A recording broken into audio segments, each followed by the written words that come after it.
निखिलोणनिकायं नित्यनिर्धूतहेयं शुभतममतिमेयं शुद्धसौख्याप्युपायं सकलनिगमगेयं सर्वशब्दार्थेयं नवजलधरकायं नौमि लक्ष्मीसहायं जन्माद्यस्य तोन्वयादिग्रतश्चार्थेष्वरार्तेने ब्रह्महृदायादिकवये पुण्यं सूर्यः तेजो वारिमुदं यथा विनिमयो यत्र स्त्रिसर्गो मृषा धाम्ना स्वेन सदा निरस्तकुहकं सत्यं परं धीमहि सच्चिदानन्दरूपाय विष्णोत्पत्त्यादिहेतवे तापत्रयविनाशाय श्रीकृष्णाय नमः।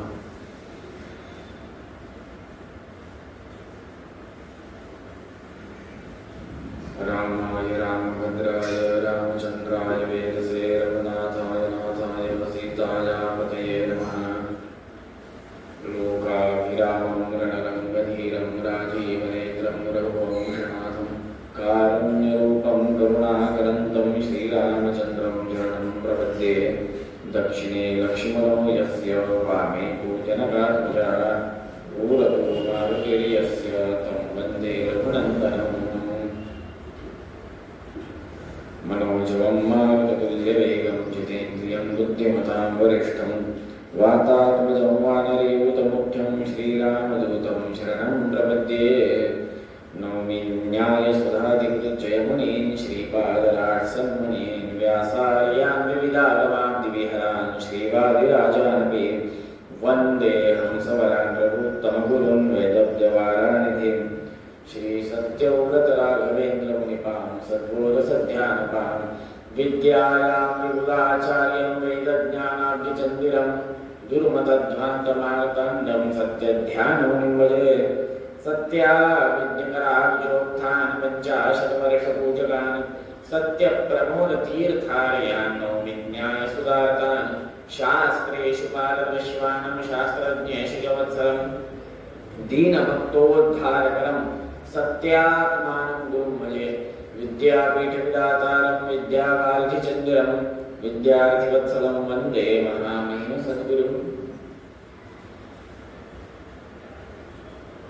आपादमौलिपर्यन्तं गुरूणामाकृतिं स्मरेत् येन विघ्नाः प्रणश्यन्ति सिद्ध्यन्ति च मनोरथाः।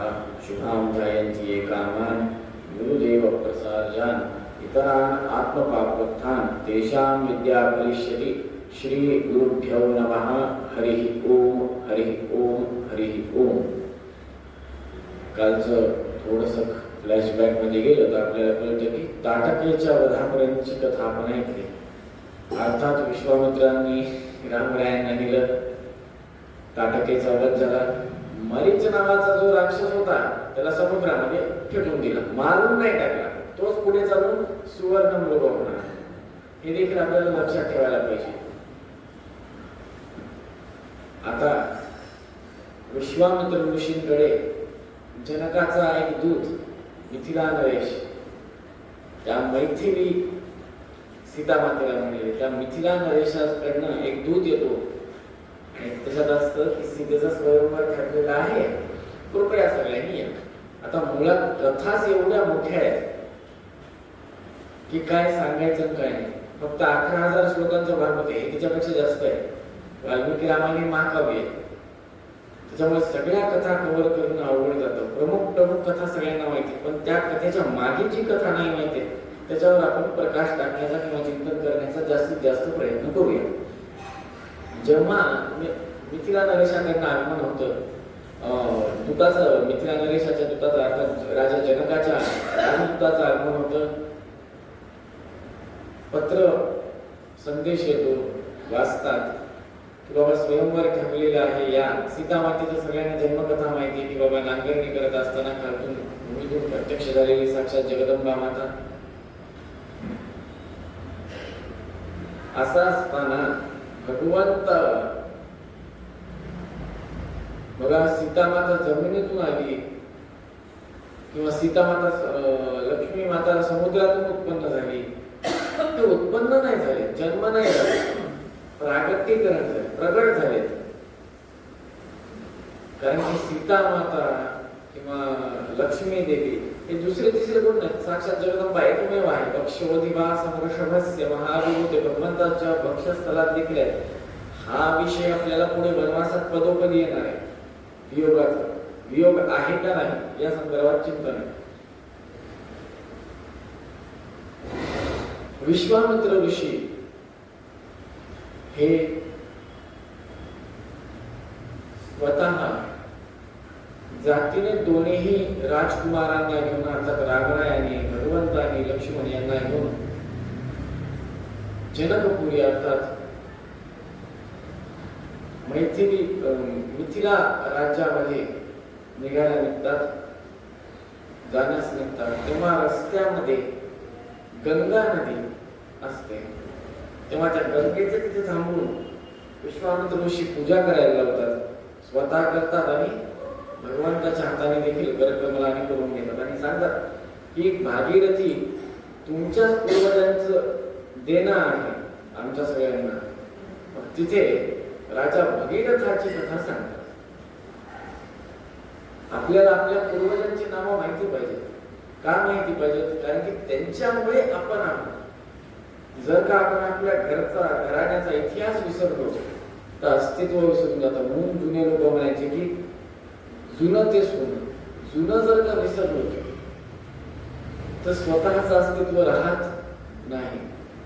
सरळ सरळ मी आज जिवंत आहे याचा अर्थ कुठेतरी माझे आजोबा पण होते, कुठेतरी माझे पणजोबा पण होते. नंतर का मी त्यांचं अस्तित्व नाकारलं तर आज माझं अस्तित्व,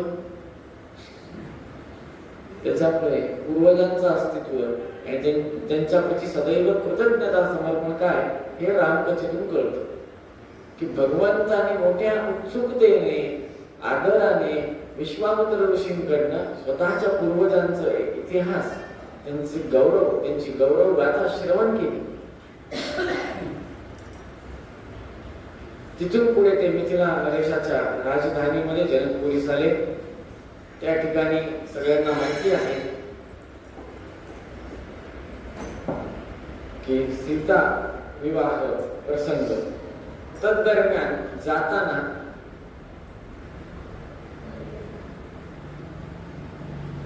अहिल्या देवीचा उद्धार भगवंताने केला. अहिल्या देवीची कथा, इंद्रदेवाने अहिल्या देवी सोबत संग केला त्यामुळे इंद्र कामुक आहे असं आपल्याला वाटतं. कथा सगळ्यांना माहिती आहे. अहिल्या देवीची पाषाण झाली आधी केला नाही. सीता विवाहाच्या आधी अहिल्या देवीचा उद्धार होतो. कारण की गौतम ऋषी हे जनक राजाचे कुलपुरोहित, राजा जनकाचे, आणि वशिष्ठ ऋषी हे इकडचे. तर गौतम ऋषींनी स्वपत्नीला शाप दिला होता, शिळा ऋषी. इंद्रदेव अहिल्या देवीने इंद्रदेवांसोबत संग केला म्हणून इंद्रदेव कामुक आहेत असे आपल्याला वाटते. इंद्रदेवाने जर जबरदस्तीने अहिल्यासोबत संग केला असता तर अहिल्या देवीचं काय चुकीचं आहे? गौतम ऋषींनी अहिल्या देवीला शाप का दिला? हे असे प्रश्न आपल्याला पडतात. या संदर्भात श्रीमद आचार्य तात्पर्य निर्णयामध्ये चतुर्थ अध्यायामध्ये खूप सुंदर सांगतात. मुनी वेशम सहस्त्राक्षम विज्ञाय रमणंदन मतीचकार दुर्मेधाम देवराज कुतूहला.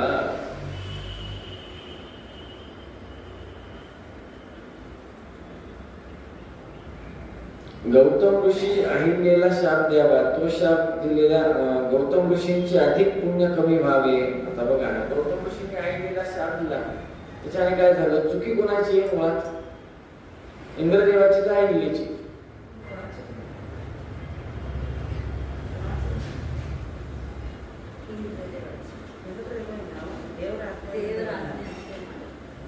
देवाची आज्ञा. संघ करणारा इंद्र हे जाणून सुद्धा दुष्टबुद्धीने अहिल्याने संघ केल्यामुळे शापास कारण ठरली. भगवंताने पादस्पर्श करत अहिल्याचा उद्धार केला. अनेकदा भगवंत, आता तुम्ही म्हणाल भगवंताने पादस्पर्श केला, असं काही नाहीये. नुसतं कृपा कटाक्ष जरी करुणा पूर्ण वरप्रद चरितम ज्ञापयमेते, फक्त एक कृपा कटाक्ष आसम हरेन वनता किलोक तीव्र शोकाश्रु सागर विशेष नमत्युदारम भागवतामध्ये येतो. भगवंतानं फक्त एक कृपा कटाक्ष जरी टाकला तरी देखील अनेक जीवांचा उद्धार. असं असताना अहिल्या मातेला स्पर्शच केला पाहिजे चरणाचा, त्या शिळेला स्पर्श केला पाहिजे असं काही नाही. हरिवंश पुराणामध्ये म्हणतात की काही कल्पांमध्ये नरसिंहदेव खांबातून नाही प्रगट झाले, चालत आले चौकटीत. आता आपण थोडी काय भगवंता चालत नाही, खांबातून नाही आला चालत आला, हे काय बरोबर नाही असं नाही म्हणतात ना. तो सर्वोत्तम आहे, त्याची इच्छा जसं असेल तसं येईल. तो कानातूनही येऊ शकतो, मुखातूनही येऊ शकतो, कंठातूनही येऊ शकतो, कुठूनही येऊ शकतो. या संदर्भात श्रीमद आचार्यांनी त्यांचं स्पष्ट मत सांगितलेलं आहे. भगवंताच्या भक्तीचे बळ हे अत्यंत प्रचंड असते. भक्तीमुळे कुठलेही असाध्य कार्यही साध्य होऊ शकते. भगवंताने हे दाखवून दिले. यद्यपि अहिल्याकडून पाप घडले आहे, परंतु भगवंतावर असणारी तिची श्रद्धा, तिची भक्ती इतकी श्रेष्ठ होती की भक्तीच्या पायी भगवंताने अहिल्यास शापातून मुक्त केले. पाप घडले मान्य, पण ते पाप घडलंय हे मान्य करायला देखील धाडस लागतं ना.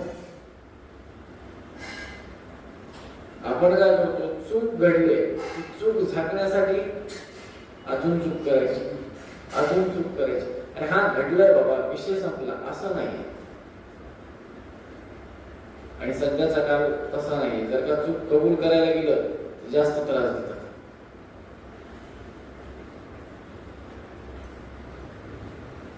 श्रीमद आचार्य त्यांच्या ग्रंथात खूप सुंदर व्याख्यान सांगतात. भक्तीची व्याख्या सांगतात. काय?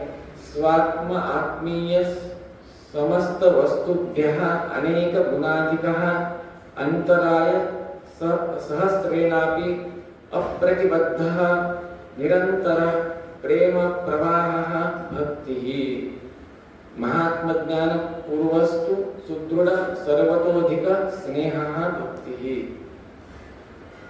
श्रीमद न्यायसुधा ग्रंथामध्ये अनेक हे विषय येतात प्रशस्त पद्धतीने. सर्वात जास्त भक्ती अहिल्या भगवंतावर करायची, त्यानंतर इतरांवर. त्यामुळे अहिल्या भगवंताच्या अनन्य भक्तीस अनुग्रहास कारणीभूत ठरली, पात्र ठरली. त्यामुळे तिचा शिया रूपातून पुन्हा तिला तिचा देह प्राप्त झाला, नारीचं रूप तिला प्राप्त झालं. अनन्य भक्ती म्हणजे काय? यादृशीमयी भक्तिस्या तादृशानि अन्यत्र नैव चेत् अनन्य भक्ती उद्रेकात सा येव तरेत श्रुतीं. भगवंतावर जेवढी भक्ती आहे तेवढी भक्ती इतरांवर नसावी, अशा भक्तीस अनन्य भक्ती असे म्हणावे, असे शास्त्रकार सांगतात. उदाहरणार्थ स्वामीजी समोर आहेत,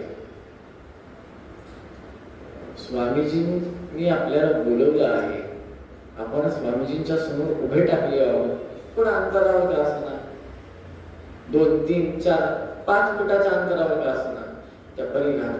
आणि हळूच कोणतरी आपल्याला काहीतरी सांगतो की बाबा हे थोडस अत्यंत गरजेचं काम आहे, लगेच पटकन येत तितक्यात स्वामी मोकळे होतात. थोडं स्वामीजी काहीतरी काम करतात, आपल्या डोळ्याला दिसते, त्याचं काम झाल्यानंतर स्वामींनी आपल्याला बोलवलं, पण आपल्याला तिथे उपस्थित राहणं गरजेचं आहे. कोणी जर का मागून सांगत असेल तुम्ही हे करा, तर तुम्ही प्राधान्य कशाला द्यायचं, कोणाला ऐकायचं? स्वामीजींची आज्ञा ऐकायची, गुरु आज्ञा ऐकायची, काही वडिलांची ऐकायची. आमचं तर क्लिअर आहे बाबा, स्वामींसमोर आई वडील कोण नाही, पिता माता तथा भ्राता सर्वे संसार बंधकः गुरुरेव सदा सेव्यो संसारोद्धार रक्षमः. आई वडील, सासू सासरे, भाऊ बहीण, चुलता चुलती सगळे संसार रूपी खड्ड्यामध्ये गाडणारेच आहेत. त्या गाडलेल्या खड्ड्यातून सुरक्षित सरळ बाहेर काढणारा एकमेव गुरु एक सदा सेव्यो. गुरुंच्या शिवाय पर्याय नाही. पण आपलं काय होतं, स्वामीजी आले, हरी सर्वोत्तम वायूचे होतो जोरजोरात. स्वामी गेले, सगळं थंड. स्वामी आले, सगळं टांगड गेलं. स्वामी गेले, परत थंड. तसं नाही चालत. ती भावना स्वामी असो नसो, वृंदावनस्थ इथं आहेत कल्पवृक्ष, ही भावना मनामध्ये ठेवून कार्य करायला पाहिजे. ती भावना काही आपल्या मनामध्ये येत. गुरु कुठं नाहीये. उपदेश कोणाला दिलाय? आपल्याला दिलाय. उपदेश रूपाने गुरु सोबतच आहे. ही भावना विसरायला नाही पाहिजे. तेच या ठिकाणी कळतं. भक्तीची श्रेष्ठता काय? भक्ती अहिल्या मातेकडनं शिकावी. पुढे जनक राजाकडे जातात. तिथे गेला पाठल्या आगे आचमन इत्यादी होतं. राजा जनक भगवंताचे लहान बंधू सहित अर्थात लक्ष्मणासहित पाद्य आर्घ्य आचमन इत्यादींनी स्वागत करतात. विदेहाने जनकाने केलेले पाद्य आर्घ्य आचमन भगवंत स्वीकार करतात. बली चक्रवर्तीने ज्या प्रकारे वामनरूपी भगवंताची पूजा केली होती, त्याच पद्धतीने जनकाने पूजा केली. जनक राजाद्वारे विश्वामित्र ऋषींचे आगमन, विश्वामित्र ऋषींचे पाद्यपूजा इत्यादी होते.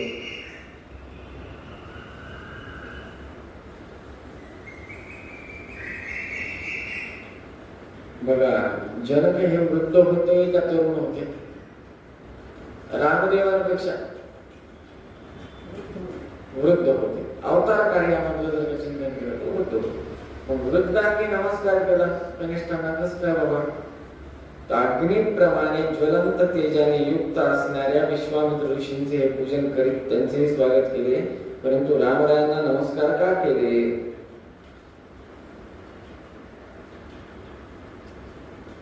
सहस्त्रनेत्र इंद्र असलेला, 1000 डोळ्यांनी युक्त जो इंद्र आहे, त्या इंद्रांचे लहान भाऊ उपेंद्र रूपी परमात्मा, इंद्र सर्वात मोठा, त्यानंतर जन्मलेला उपेंद्र. उपेंद्र हा परमात्मा आहे. त्यामुळे इंद्र स्वतः मोठा असून सुद्धा उपेंद्र हा परमात्मा असल्यामुळे त्या उपेंद्राला नमस्कार केला जनकाने. हे लक्षात यायला पाहिजे. आता या सगळ्या खास कळल्या वाल्मिकी रामायणाने तात्पर्य मिळणे असं कॉम्बिनेशन केल्यावरच कळतं.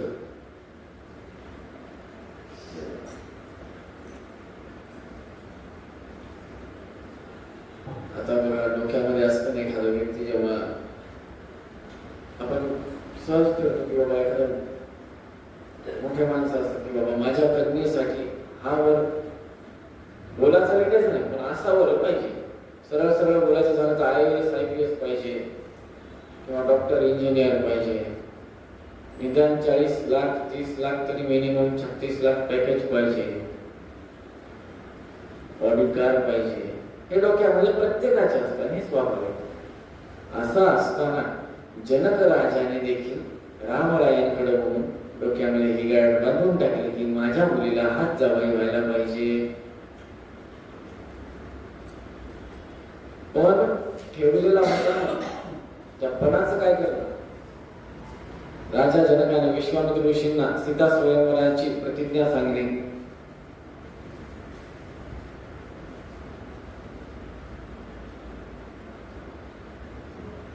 रुद्रदेवाची घोर तपश्चर्या केल्यामुळे जनक राजाला धनुष्य प्राप्त झाले.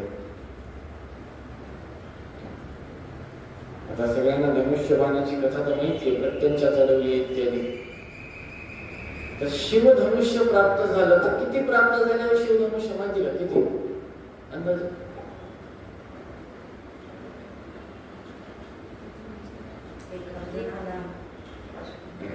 ते गांधी या प्रसंगी किती धनुष्य दिले? बाण नाही विचारले, धनुष्य विचारले. एकूण 3 धनुष्य दिले रुद्रदेवाने. यासाठी आपल्याला कूर्म पुराणामध्ये जावं लागेल. कूर्म पुराणामध्ये म्हणतात, तपसा तुमिशिता देवी जनकेन गिरींद्रजा प्रायच्छत् जानकीं सीता राममेवाश्रितां पतिं प्रीतश्च भगवान् एष त्रिशूली नीललोहितः प्रददौ शत्रुनाशाय जनकाय अद्भुतं धनुः. त्याच पूर्व पुराणामध्ये अध्याय क्रमांक 20 मध्ये श्लोक क्रमांक 20 आणि 21 त्या संदर्भात सांगतात, प्रीतश्च भगवानी शस्त्रशूली निगलोहितः प्रददौ शत्रुनाशार्थं जनकाय अद्भुतं धनुः। आणि इकडे अलीकडे मदत तपसा तुळशिता देवी जनकी नवीरेंद्रजा। महादेवाजवळ 3 धनुष्य होते, त्यातील एक सीता स्वयंवराच्या प्रसंगी भंग झालं। जे 2 धनुष्य जनकाजवळ होती ती 2 धनुष्य जनक राजा विवाह प्रसंगी लक्ष्मण व रामचंद्र यांना वरदक्षिणेच्या स्वरूपामध्ये देतात। वनवासाच्या वेळेस हेच धनुष्य घेऊन भगवंत कोदंडधारी होऊन वनवासाला निघतात। एवढ्या खास काही आहे। एकूण जनक राजाला 3 धनुष्य प्राप्ती झाली, त्याच्यातला एक भंग झाला।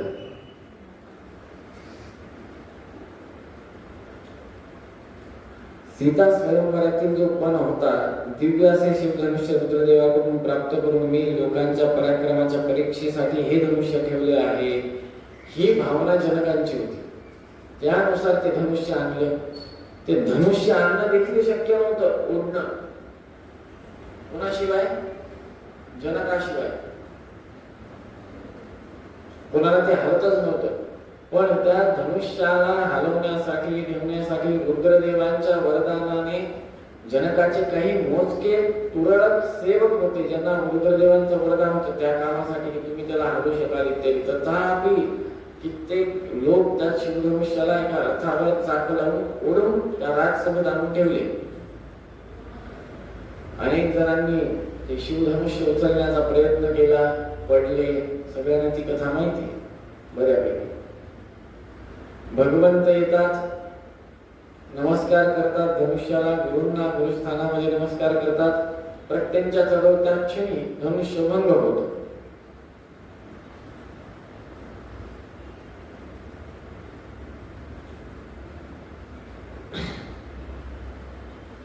ब्रह्मदेवाला उद्देशून जनकानं तपश्चर्या केली होती।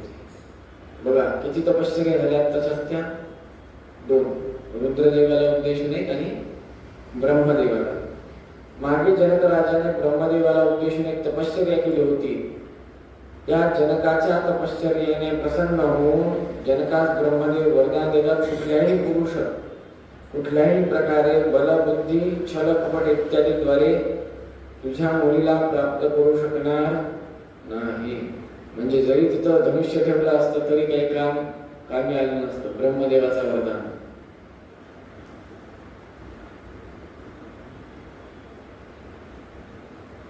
तुझ्या कन्येची अपेक्षा मनामध्ये ठेवणाऱ्या लोकांकडून तुझा पराभव शक्य होणार नाही।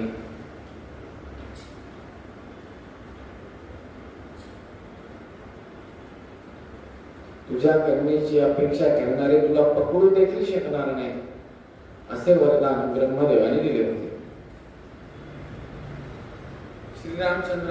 श्रीरामचंद्रांनी हे शिवधनुष्य उचलावे अशी मनामध्ये इच्छा घेतलेले जनक राजा आणि त्यांची ती इच्छा पूर्ती। आता खरी मजा जी चालू होते, भगवंत प्रत्यंच्या चढवतात, धनुष्य भंग पावते।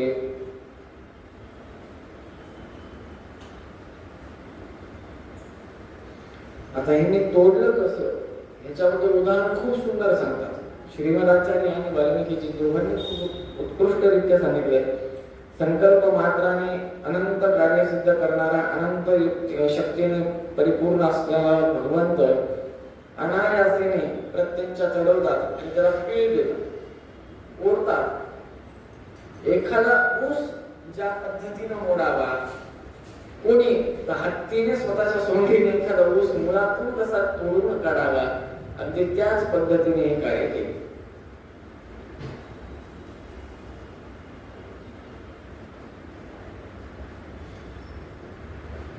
इंद्राच्या हत्तीने ऐरावताने शेतातील एखादा ऊस जसा तोडावा, अगदी त्याच सहजतेने भगवंताने ते धनुष्य वाकवले व ते तुटले।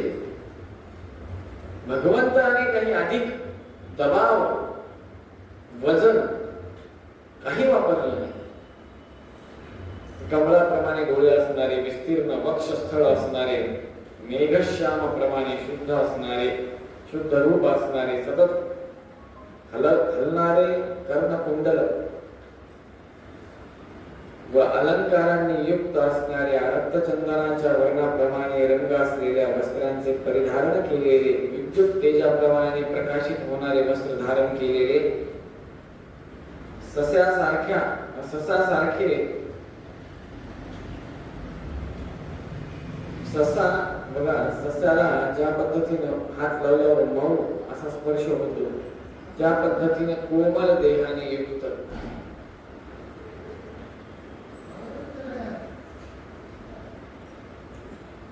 अशा त्या जनक पुत्रीला, कोणाचं वर्णन सांगतात? सीतेचं. कशी आहे तर कमलाप्रमाणे जिचे डोळे आहेत, विस्तीर्ण उंच वक्षस्थळ आहे, मेघश्यामाप्रमाणे शुद्ध रूप आहे, सतत हलणारे कर्णकुंडल कांतीने युक्त आहेत, अनेक अलंकारांनी युक्त आहेत, रक्तचंदनाप्रमाणे वर्णन असलेले उंची वस्त्र परिधारण केलेले आहेत, विद्युत तेजाप्रमाणे प्रकाशित होत असणारे वस्त्र धारण करून सस्यासारखे मऊ मऊ ज्यांचं देह आहे, केस आहे, देह आहे, सॉफ्ट स्किन बरोबर त्या पद्धतीने असलेल्या त्या जगदंबेला पहिल्यांदा भगवंतानं त्या ठिकाणी पाहिले. कमलाप्रमाणे सुंदर नेत्र असणारी सीतादेवी अत्यंत टवटवीत ताजी कमळ पुष्पांची माळा हातामध्ये घेऊन अत्यंत सावकाश चालत येत श्रीरामचंद्रांच्या गळ्यात ती कमल पुष्पाची माळा घालून सीता व भगवंत एकमेकांच्या गळ्यामध्ये माळ घालतात व त्यांचा विवाह सुनिश्चित होतो. विवाह झाला का? नाही, सुनिश्चितता झाली, वरण केले, विवाह नाही झाला. जनक राजा अयोध्येस दूत पाठवतात. स्वतःच्या पुत्राने पराक्रम काय केला हे ऐकून गौरव होतो व सकल कुटुंबानिशी स्वतःच्या कुलपुरोहितांची आज्ञा घेऊन गौरी गणेश करून, ही पद्धत खूप कमी लोकांकडे आहे गौरी गणेश करण्याची. विवाहाच्या वेळेस दुर्गा मातेची पूजा करायला पाहिजे, हा नियम आहे. दुर्गा मातेची गौरी देवीची पूजा आहे सांगितलेली शास्त्रामध्ये. पण लक्ष्मी नारायण उमा महेश्वर शची पुरंदर अर्थात इंद्रदेव आणि शची माता यांची पूजा अनिवार्य पद्धतीने रिद्धी सिद्धी समेत जर का करत असाल तर अतिउत्तम, हे व्हायलाच पाहिजे, हा नियम आहे शास्त्राचा. संप्रदाय कुठलाही असो पण हे केल्याशिवाय पुढे चालताच येत नाही. हे वैदिक संप्रदाय आहेत. जेव्हा सहकुटुंब सहपरिवार वशिष्ठ ऋषींच्या आधिपत्याखाली चतुरंगी सेनानीशी दशरथ राजा जनकपुरामध्ये येऊन दाखल होतात, तेव्हा दशरथ राजा किती सुंदर आहे बघा. विनम्रता काय असावी, कितपत असावी. मुलीचे वडील म्हणून जनक राजा हात जोडून उभे, आमचा पक्ष वर आहे, आम्ही वरचे पक्ष आहोत असं म्हणून काही मानाने नाही थांबले. म्हणजे अहंकाराने युक्त नाही दशरथ राजा. देणारा हा सर्वश्रेष्ठ असतो, याचक हा त्याच्या अधीन असतो, ही भावना सदैव त्यांच्या बुद्धिगत आहे, डोक्यात आहे. हात जोडून विनम्रता एकमेकांचं अभिवादन स्वीकारतात. श्रीराम प्रभूंचं व सीता मातेचं विवाहाचं वर्णन करतात. या विवाहाच्या प्रसंगी विमानामध्ये बसून आकाशात असलेले सर्व देवी देवतांची गर्दी होते. भेरी दुंदुबी इत्यादी वाद्य आहेत, त्यांचं वादन होतं. सीता ही आपली माता आहे हे सर्व देवतांना माहिती आहे. त्यामुळे कोणीही देवता सीता स्वयंवराची बातमी ऐकून स्वयंवरासाठी धनुष्यबाणांवर प्रत्यंच्या चढून स्वयंवराचा पण परिपूर्ण करण्यासाठी स्वतः सकल देवी देवता, नाग, गंधर्व, यक्ष, ऋषीगण, महर्षीगण एवढे जणांची उपस्थिती होती. बघा, विवाह एकूण किती प्रकारचे? 9 प्रकारचे, 7 प्रकारचे सांगितलेले, अनेक प्रकार. देव विवाह व्हायला पाहिजे. माता पितांच्या आज्ञेने, गुरूंच्या आदेशाने. आदेश कोणाचा? गुरूंचा. आज्ञा कोणाची? माता पितांची. दोघांमध्ये फरक. आदेशाचं परिपालन करावंच लागतं. आदेश गुरु माता पितांना देतात, मग माता पिता आपल्याला आज्ञा देतात. हीच पद्धत नामकरण संस्काराच्या वेळेस देखील आहे. गुरुकडनं नाव घ्यावं, पितांनी नाव ठेवावं. आत्या, मावशी, चुलता, गुरुकडनं नाव घ्यावं, वडिलांनी नामकरण करावं. हे धर्मशास्त्राचा नियम. किती जण करतात नाही. मोठ्या स्वामींच्या प्रसंगामध्ये सर्वज्ञ हे नाव मोठ्या स्वामींनी परमपूज्य प्रातस्मरणीय रंगाचार्य उत्तराचार्यांना सांगण्यात आलं होतं. तेच नाव मोठ्या स्वामींकडे घेऊन त्यांनी सर्वज्ञाचार्य असं नामकरण महास्वामींचं पूर्वाश्रमात केलं.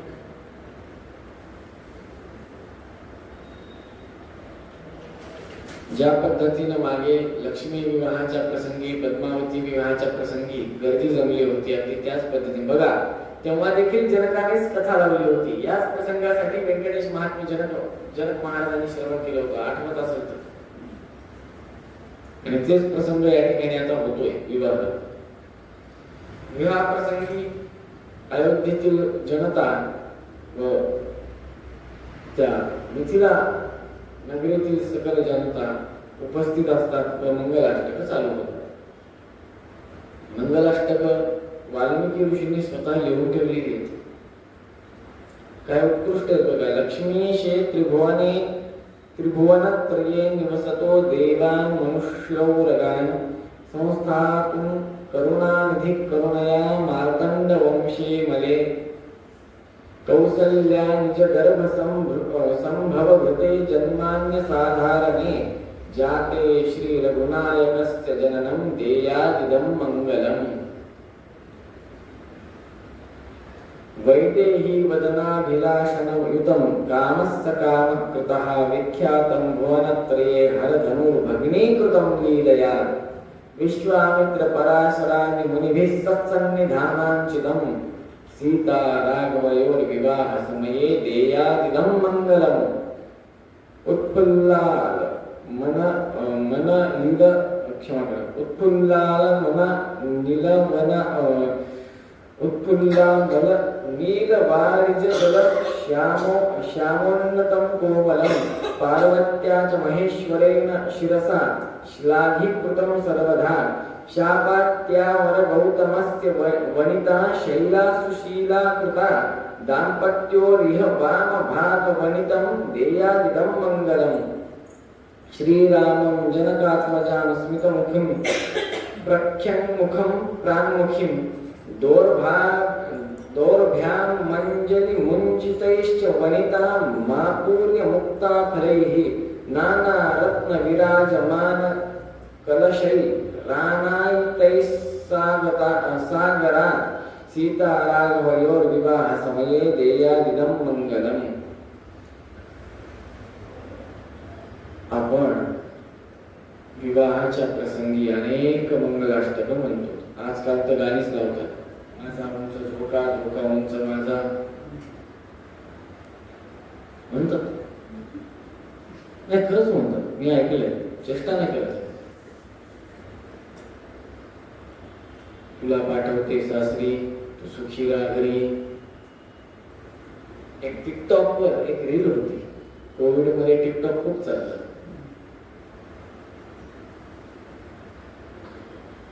मेंटॅलिटी काय झाली की ऍज अ चेष्टा म्हणून सांगतोय, याचा संबंध आहे, परंतु एक विषय की बहीण भावाचा संवाद त्याच्यात त्या कॉमेडी मध्ये दाखवतात की भाऊ आणि बहीण विचारते, दादा तू माझ्या लग्नामध्ये कुठलं गाणं लावणार? तर तो सहज म्हणतो, गाडीवाला आया घर से कचरा निकाल.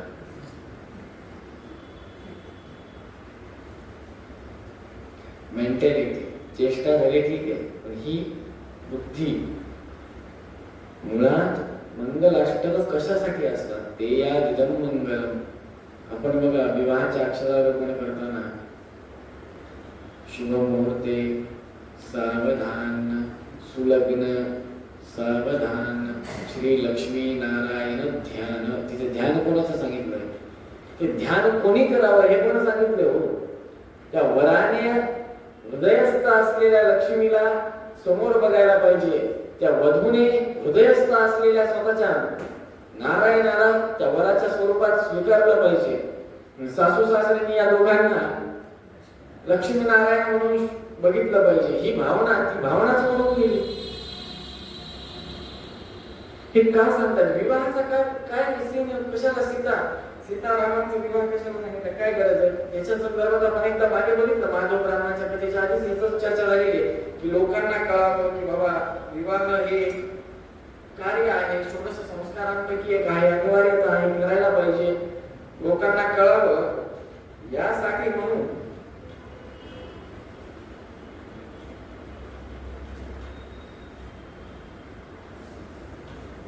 म्हणून विवाह भगवंताने केला.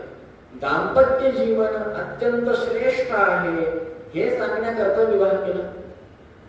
एकमेव असा आश्रम आहे ज्याच्यावर 2 आश्रम चालतात. किती? यज्ञोपवीत परिधारण केलं.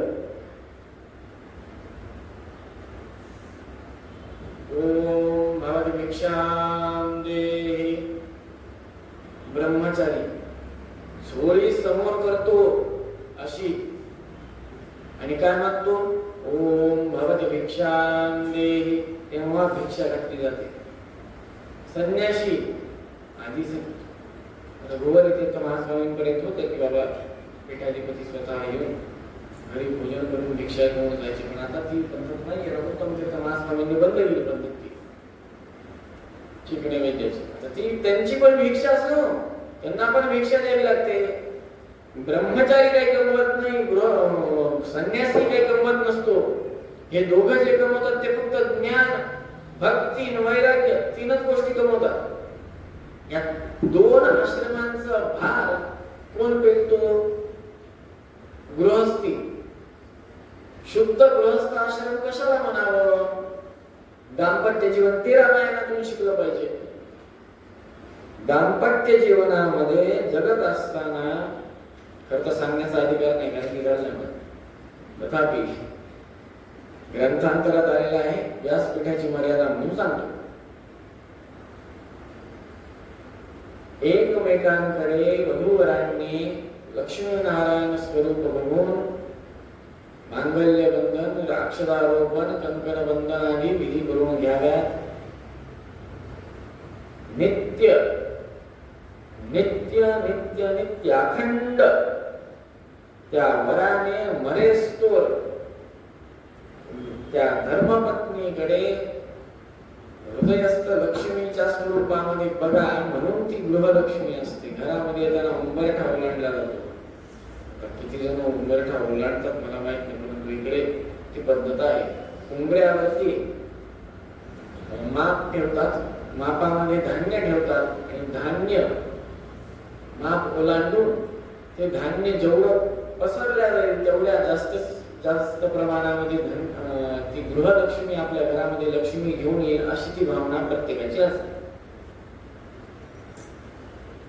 आणि जेव्हा ती लक्ष्मी येते तेव्हा स्वतःच्या घरी अर्थात पाठवणीच्या वेळेस मागे धान्य टाकण्याची पद्धत देखील महाराष्ट्रामध्ये आहे. त्याला काय म्हणतात मला माहिती, पण ती पद्धत मी बघितली. जेव्हा आपण या भावनेनं धर्मपत्नीचा स्वीकार करतो तेव्हा त्या पत्नीने देखील पती हा परमेश्वर आहे असं नाही, पतीच्या हृदयस्थ परमेश्वर आहे ही भावना मनामध्ये ठेवून कार्य करायला पाहिजे.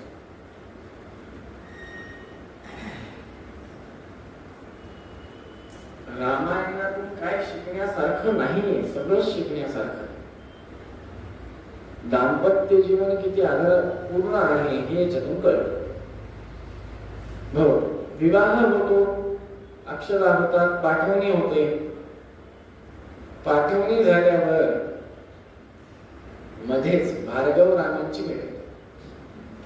परशुराम भगवंत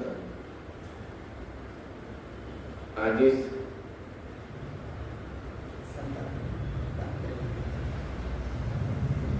माझ्या प्रभूंचं धनुष्य तोडलं. मुळात ही कथा खूप सुंदर आहे. अतुल राक्षसाची कथा आहे. अतुल नावाचा राक्षस भगवंताला रुद्रदेवाला उद्देशून प्रचंड तपश्चर्या केली. काय काय मागावं? मला भगवंताबद्दलचं ज्ञान पाहिजे, भगवत विषयक ज्ञान पाहिजे, भगवत विषयक सगळं गोष्टी प्राप्त व्हायला पाहिजे. तथा असतो. परशुराम देवाने डायरेक्ट पोटामध्ये स्थान दिले. आता त्याला मारायचं असेल, मला मरण यावं, तेव्हा दोन विष्णू स्वतःशी जेव्हा युद्ध करेल तेव्हा मला मरण येईल असं वरदान घेतलं. युद्ध करायला प्रारंभ केला तेव्हा भार्गव राम म्हणतात, तू माझ्यावर बाण सोड. राम राय आता सगळ्यांना माहिती वैष्णव बाण सोडला. शारंग नावाचं धनुष्य त्या ठिकाणी प्रगट केलं. ती कथा सगळ्यांना माहिती की हे खरंच राम राय स्वतः भगवंत आहेत का हे जाणण्यासाठी म्हणून धनुष्य प्रगट केलं. त्याच्यावर वैष्णव बाण अमोघ बाण सोडायला प्रगट करायला सांगितलं प्रत्यक्ष. आणि जेव्हा ते प्रत्यक्ष झाले तेव्हा कन्फर्म झालं की बाबा हा हे विष्णूचे अवतार आहेत. मग तिथून युद्धाची सुरुवात केली कथा आहे. जेव्हा बघा जर का नुसतं तपश्चर्येनं भगवंताचं ज्ञान प्राप्त होत असतं तर आतापर्यंत मोक्ष भेटायला पाहिजे होता. 1.5 वर्ष झाल्यापासून मांडायला सूज यायची, बोट दुखायले तर पण काही फायदा आहे का? स्पष्ट बोलतोय. फार नुसतं पूजा केल्याने जर का भगवत प्राप्ती होत असती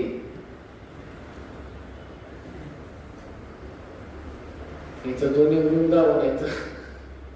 नरसोबा स्वतः बसलाय. शाळीग्रामावर, शिवलिंगावर, गणपतीवर, देवीवर, अजून कशावर तुम्हाला जे जे गावातले देव दिसते सिंदूर लावलेले सगळे आणून ठेवा. पुढच्या 10 वर्षाची चंदनाची शेती तेवढं त्याचं उत्पन्न काढून, तेवढं घासून, तेवढ्याचे लाडू करून जरी ते गप्पाला राहिले तरी देखील मोक्ष मिळणार नाही. मी काय म्हणतोय, पुढील 10 वर्षाचं चंदनाचं उत्पन्न एकत्र ग्रहण करून ते उगारून त्याचे मोठाले लाडू करून जरी ते गप्पाला थापले, लावणं म्हणून सरळ थापले असंच म्हणतोय मी, जागृत पद्धतीने, जागृत शुद्धीत मी हा शब्द प्रयोग करतोय, तथापि मोक्ष होणार नाही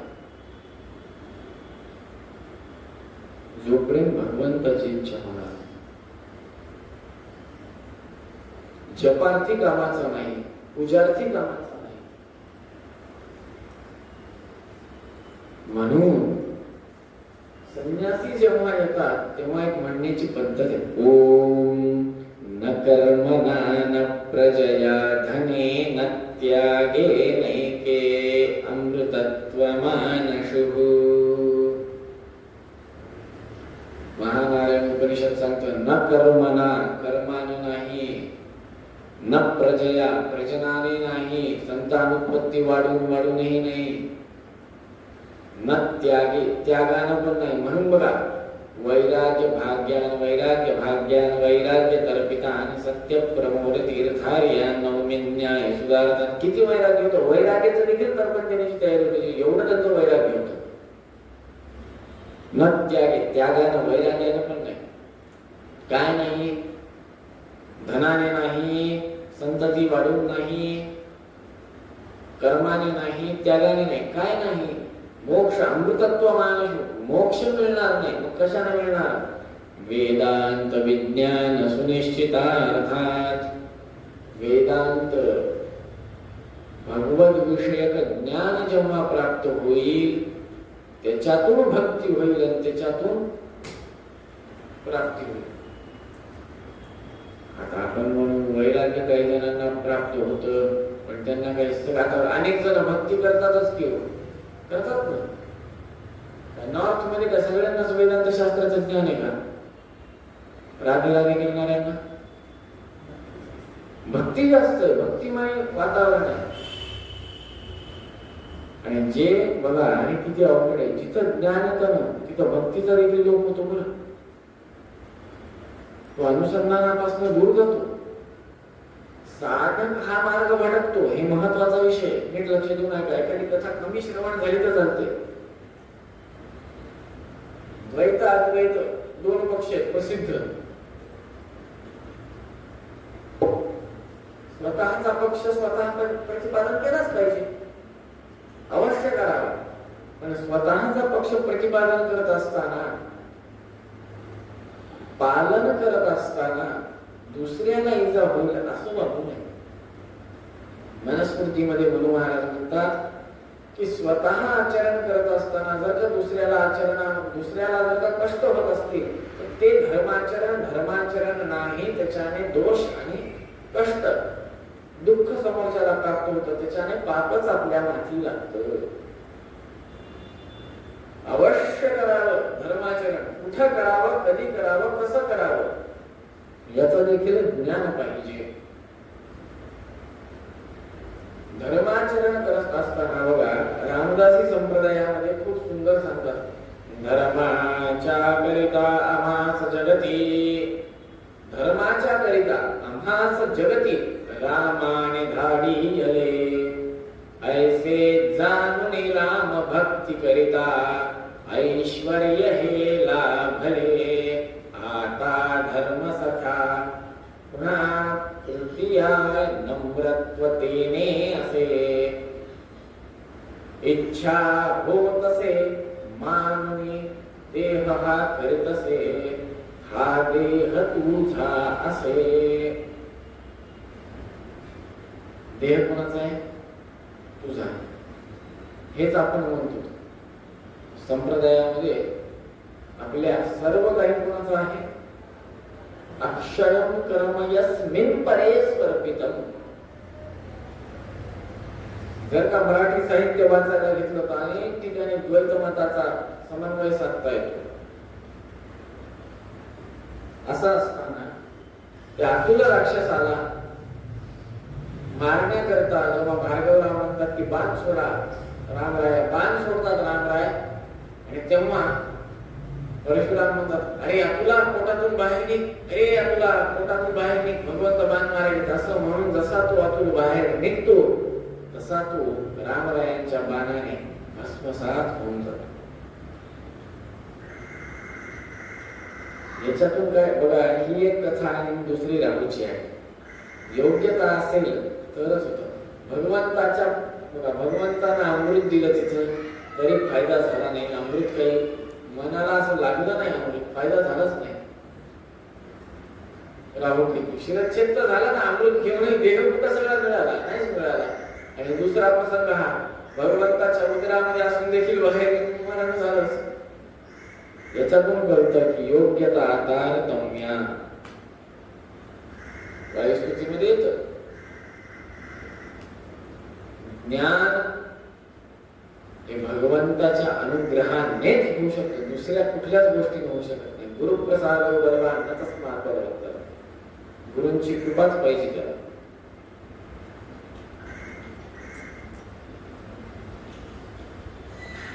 ज्या पद्धतीनं भगवंत क्षीरसागरामध्ये लक्ष्मी सोबत रममान होतात अगदी त्याच पद्धतीने अयोध्येमध्ये भगवंत हे रममान होत होते. जर का ऐतिहासिक राम या पुस्तकाच्या आधारावर चिंतन करायला गेलं तर वयाच्या 14व्या वर्षी 13व्या वर्षी भगवंताचं 12 ते 14 या दरम्यान विवाह झालेला आहे असं आपल्याला कळतं. विवाहानंतर अर्थात रामनवमी, चैत्र शुद्ध नवमी जेव्हा येते पुन्हा, ऐतिहासिक राम या ग्रंथाच्या आधारावर जर का चिंतन करायला गेलं तर रामनवमीच्या दिवशी भगवंताचा राज्याभिषेक करावा अशी इच्छा महाराज दशरथांची होती. परंतु अलक्ष्मीचे तपश्चर्येनं अप्सरा होणे, बघा, अलक्ष्मीची तपश्चर्येनं अप्सरा होणे व ब्रह्मदेवाद्वारे कैकेयीची दासी होणे, अर्थात कोण? मंथरा. या संदर्भात तात्पर्य निर्णयामध्ये कळतं. तीच मंथरा होती. तिला फक्त एकच काम करायचं होतं की भगवंताला कथा माहिती आहे सगळ्यांना. अक्ष माहितीये का? अक्ष, अक्ष म्हणजे चाक असतं आपल्या बैलगाडीचं, रथाचं, त्याच्यामध्ये खिळा टाकलेला असतो, ते बाहेर निघू नये म्हणून खुंटा लावलेला असतो, चाक गोल फिरावं, त्याच्या क्षेत्रफळातून बाहेर येऊ नये यासाठी. ते अक्ष स्वतःची करंगळी ठेवते. कोण? कैकेयी. युद्ध प्रसंगी देवासुर संग्रामामध्ये दशरथ राजा जेव्हा युद्ध करत असतात तेव्हा अक्ष म्हणून वेळ प्रसंगी स्वतःची करंगळी बोट त्या चाकामध्ये घेऊन युद्ध करू देते. तेव्हा तिचा त्याग बघून दशरथ राजा म्हणतो, तुला काय पाहिजे माग, तुला 2 वर मी देतो, योग्य वेळी मागते.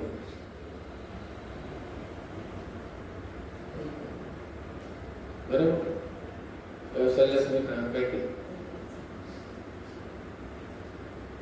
जेव्हा कैकेयी माता असं म्हणते, आता बघा,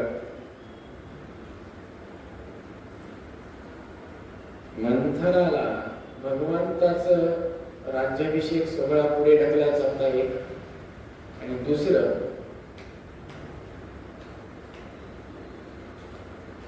विघ्न निर्माण करायचं होतं घरामध्ये. 2.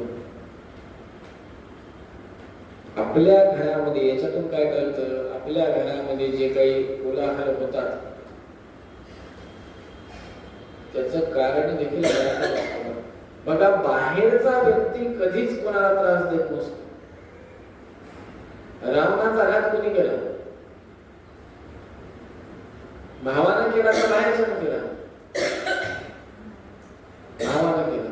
मला काय सांगायचंय, घर तोडायचे नाही मला या वक्तव्यावरनं माझ्या, मला घर तोडायचे नाही. याचा दुसरा नाण्याचा एकच बाजू नका बघू, त्याच्या दुसरी बाजू देखील चिंतनात घ्या. दुसरी बाजू अशी की कोलाहल का झाले, फूट का पडते, कुठेतरी पाणी मुरायले, कुठेतरी चुकायले, त्याच्यासाठी म्हणून संवाद फार महत्वाचा. संवाद जो की भरतामध्ये होता.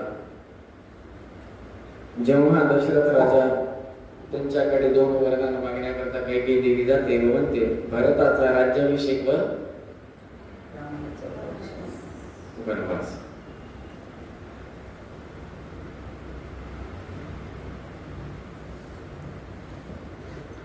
ही मंथरा दुसरी तिसरी कोणी नसून साक्षात अलक्ष्मी.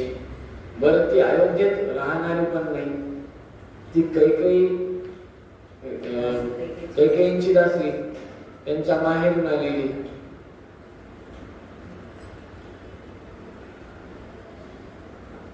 ठीक आहे म्हणे, आता काय करावं ते करावं. ही सगळी संभाषण काही ग्रंथकारांच्या मते, काही शास्त्रकारांच्या मते कैकेयी मातेचं आणि रामरायांचं संभाषण स्वतः भगवंतानं ऐकलं, आज्ञा घेतली व भगवंत व सीता, अर्थात जिथे पती तिथं पत्नी, जिथं पत्नी तिथं पती, या नियमानुसार समवाय संबंध आपण गृहीत धरतो.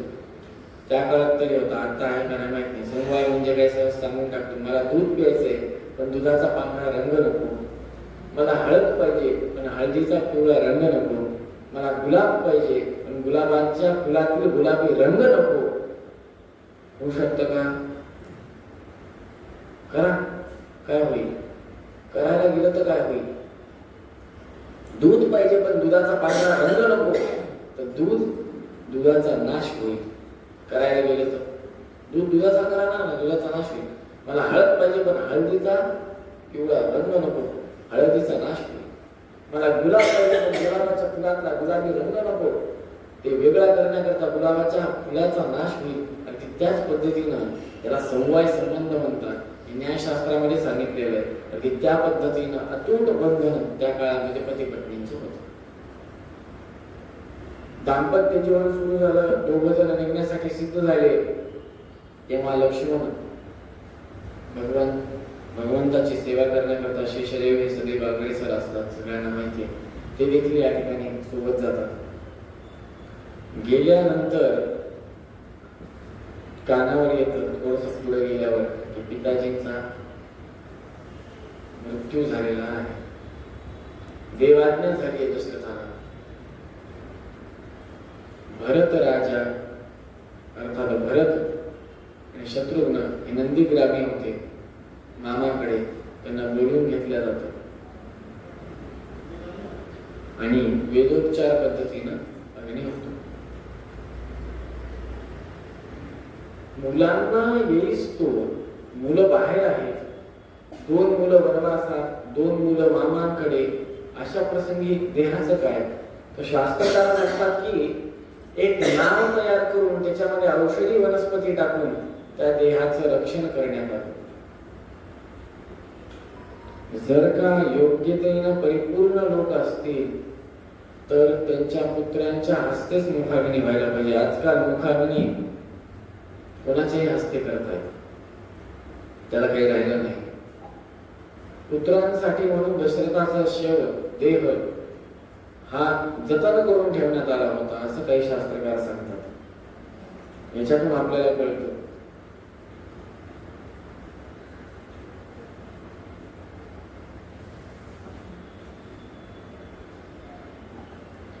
कैकेयी देशामध्ये गेलेले भरत आणि शत्रुघ्न यांना बोलवून घेण्यासाठी वशिष्ठ ऋषींनी दूताला पाठवले. दशरथ राजाला श्रवणाच्या माता पितांकडनं शाप होता. सगळ्यांना श्रवण बाळाची कथा माहिती आहे. श्रावण हा ऋतू आहे आणि श्रवण हे नाव आहे. श्रवण बाळाची कथा आहे, फार श्रावण बाळाची करून ठेवली. त्याच्यामुळे शाप हा लागतो का नाही हा प्रश्नच उद्भवत नाही. विप्रशाप हा फार घातक असतो. अंतिम संस्कार होतात, मुखाग्नी होतो, अस्थि विसर्जन आदी कर्म होतात आणि राजपाट बघा एक नियम आहे, गादी रिकामी ठेवता येत नाही, खुर्ची रिकामी ठेवता येत नाही. आपण आत्ता काही महिन्यांपूर्वी काही दिवसांपूर्वी सगळ्यांनी त्याचा अनुभव घेतलेला आहे. टीव्हीवर इत्यादी रूपामध्ये हे सगळं आपण बघितलं की खुर्ची रिकामी ठेवता येत नाही, प्रसंग कुठला का असा. दशरथ राजानंतर राजा कोण? एक जे खऱ्या अर्थाने राजा होण्यास योग्य आहेत ते तर वनवासात गेले. आता कोण आहेत? तर भरत आहेत. सगळ्यांनी विचारलं आता पुढे कोण? तर भरत महाराज म्हणतात सगळं सामान घ्या आणि चला आमच्या मागे. कुठे? तो भगवंताला शोधायला. इकडे भगवंत निषाद राजांकडे जातात. निषाद राजांचा आदरातिथ्य स्वीकार करून की आता नावाडी असतो, त्याची कथा माहिती असेल. पादसेवनम अर्चनम. पादसेवनाचं महत्व काय ना त्याला विचारावं. भगवंताच्या पादोदकाचं महत्व. तो जो नावाडी आहे तो भगवंताला बसू देत नाही. म्हणतो का? तो उत्तर भारतीय यासाठी खूप सुंदर कथा सांगतात. उत्तर भारतामध्ये त्यांच्या चरणाने दगडाची बळी झाली, माझ्या होडीची जर का बळी झाली तर माझं सगळं उपजीविका त्याच्यावर आहे. बाबा हे चरण जरा मायावी चरण आहे, त्याच्यामुळे एकदा मला स्वच्छ करून घेऊ द्या. त्याच्यातली ताकद विकत काही असेल ती काढून घ्या तुम्ही. तिथून पुढे जातात. भरत भेटीची कथा प्रारंभ होते.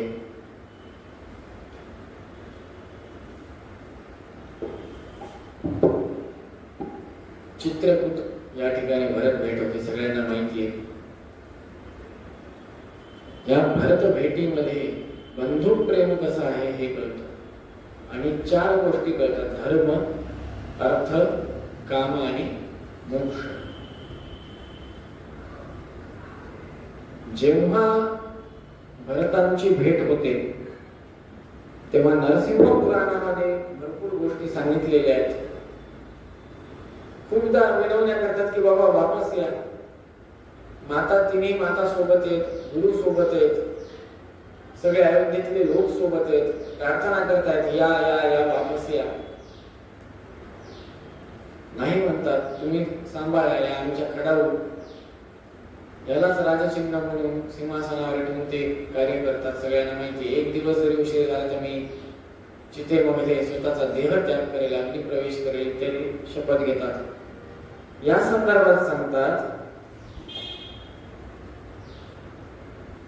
पद्मपुराणामध्ये, यावदा गमनं तस्य राघवस्य महात्मनः तावत् व्रत पराः सर्वे बभूवुः पुरवासिनः.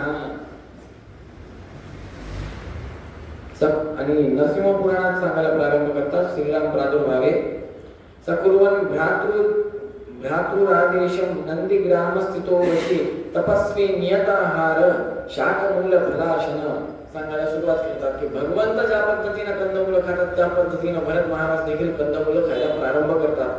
भगवंत जमिनीवर झोपतायत, तर मी खाली खड्डा करून झोपतोय.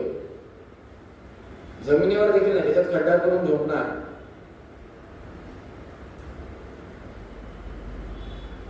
तपश्चरण युक्तोऽयं तस्मिन् तस्थो नृपोत्तम शयानो दुःखशायी शय्यासु नंदीग्रामे महात्मनाः फलमूलाशनो भूत्वा जटा चिरधरस्तथा. वल्कर वस्त्र भगवंत धारण केलेले वनवासादरम्यान, तसेच वल्कर वस्त्र देखील यांनी धारण केले, जटा इत्यादी ठेवायला प्रारंभ केला. बघा, मोक्ष कोण आहेत? राम राम.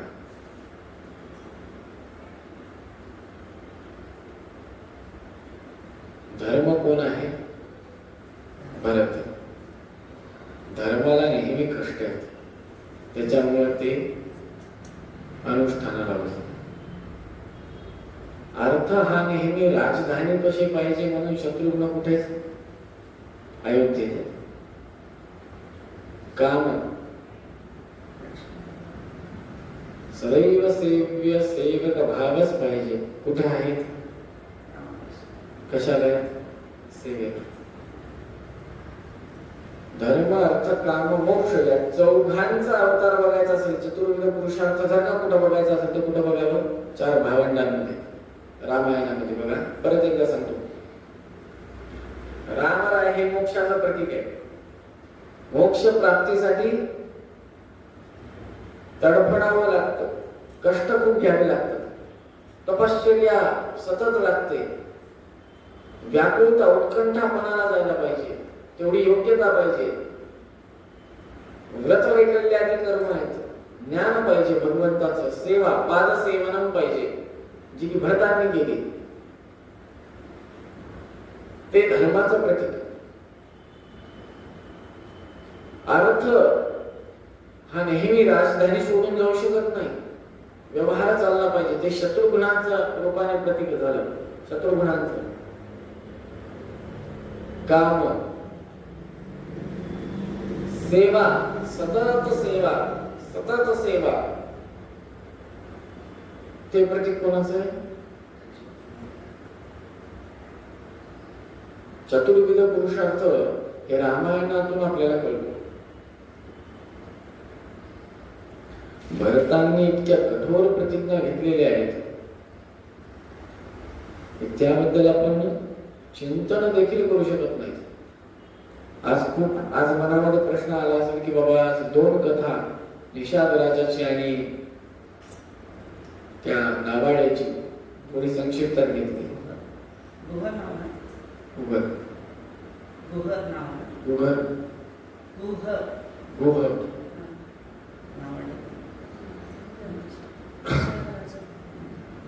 जेव्हा आपण त्या संदर्भात चिंतन करतो तेव्हा वाल्मिकी रामायणामध्ये 24,000पेक्षाही जास्त श्लोक आहेत. भागवत सोप आहे, म्हणजे पारायणाच्या दृष्टीने जर का काढलं तर दिवसांच्या. वाल्मिकी रामायण एक काव्य आहे. त्याचं चिंतन करताना किती कथा येऊ शकतात आणि किती जाऊ शकतात याचं गणितच नाही. अनेक कथा आहेत आतमध्ये छोट्या छोट्या. ज्या पद्धतीने सांगितलं की आता गंगा पूजनाच्या वेळेस सकल वंश परंपरा सांगतात, तिथं अख्खीच वंश परंपरा सांगितली. जर का वंश परंपरा सांगायला बसलं तर 3 दिवस कमी पडते ग्रंथानुसार.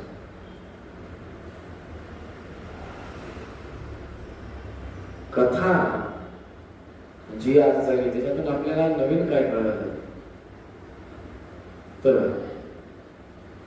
जनक राजास 3 शिवधनुष्य प्राप्त झाले. त्याच्यातील एक भंग पावलं आणि 2 वरदक्षिणा स्वरूपामध्ये प्राप्त झाले. रामरायांना आणि लक्ष्मणजींना ते देण्यात आलं, भगवंतांना शेष देण्यात. तिथून पुढे अतुल नावाच्या राक्षसाचा वध, त्यानंतर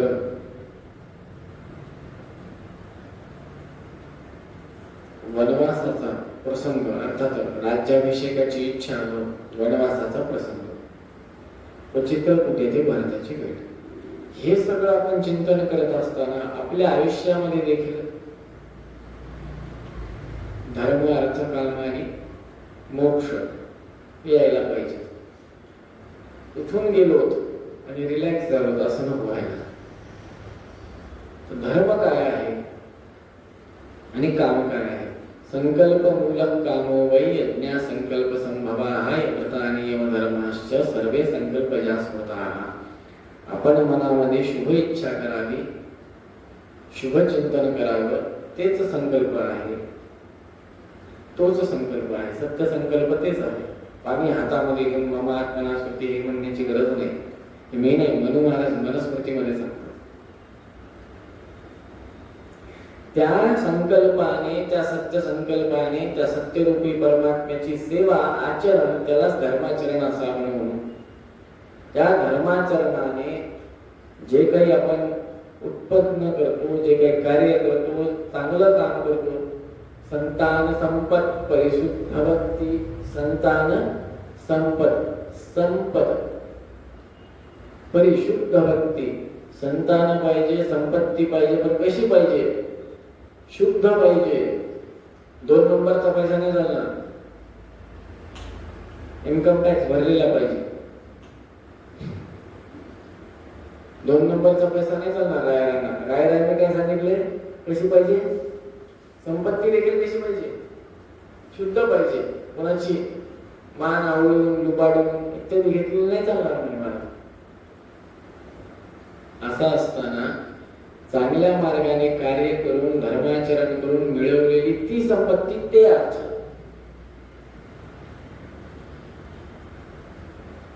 धर्म, अर्थ, काम. काम ही तिचे संकल्प, संकल्पातून उत्पन्न होणारे कार्य, कार्यातून उत्पन्न होणारा अर्थ. आता राहिलं एक मोक्ष. जेव्हा या तिघांचं एकत्रीकरण होतं, ब्रह्मचार्याला कार्य एकच आहे, स्वाध्याय. संन्यासाला कार्य एकच आहे, स्वाध्याय, जप, तप, वैराग्य. अर्थार्जनाचा काही विषय नाही दोघांकडेही. म्हणून मी सुरुवातीला म्हणलं की गृहस्थाश्रमावर प्रचंड भार असतो. सगळ्यात श्रेष्ठ आश्रम हा गृहस्थाश्रम सांगितलेला आहे. कारण की 2 आश्रमांची, गृहस्थाश्रमच श्रेष्ठ. त्याचं कारण ब्रह्मचार्य आणि संन्यास हे 2 आश्रम या गृहस्थाश्रमावर अवलंबून आहेत. संन्यासी कमवत नाही, ब्रह्मचारी कमवत नाही. संन्यासी हा जपतप पारायणामध्ये स्वतःमध्ये रममान असतो. ब्रह्मचारी हा स्वाध्यायामध्ये व भिक्षा मागण्यामध्ये रममान असतो, अध्ययनामध्ये. उरला एकमेव आश्रम. वानप्रस्थामध्ये तर काही विशेष नसतो. त्याच्यामुळे उरला एकमेव आश्रम जो भगवंताने स्वतः आचरण करून दाखवून दिलं रामरायांनी, का महत्वाचं आहे ते म्हणजे की गृहस्थी. त्याच्यामध्ये स्वतःच प्रपंच चालवायचा, ब्रह्मचार्य व संन्यासी यांना देखील सांभाळायचं. त्याच्यामुळे यांच्या कथेतून आपल्याला कळतं आश्रम वर्णाश्रमामध्ये, एकूण आश्रम व्यवस्थेमध्ये गृहस्थ आश्रम कशा पद्धतीने श्रेष्ठ आहे याचं देखील ज्ञान होतं. या संदर्भात आपण दसऱ्यात, अर्थात ब्रह्ममहोत्सवाच्या कार्यक्रमामध्ये आपण चिंतन केलं होतं. सुरुवातीलाच सांगतात की भगवंत ही चेष्टा करतात की लोकांना देखील कळावं की कशासाठी विवाह व्हायला पाहिजे, विवाह झाल्याने काय फळ भेटतं इत्यादी रूपाने त्याच्यामध्ये आपण चिंतन केलं होतं. विशेष करून जेव्हा आपण सीतारामांचं स्मरण करतो तेव्हा नेहमी पट्टाभिरामांचं स्मरण करावं. दक्षिणे लक्ष्मणो यस्य वामे तु जनकात्मजः पुरतो मारुतिर्यस्य तं वन्दे रघुनन्दनम्. अशा पद्धतीनं चिंतन करावं. आजची झालेली कथा भगवंताच्या चरणी समर्पित करतो.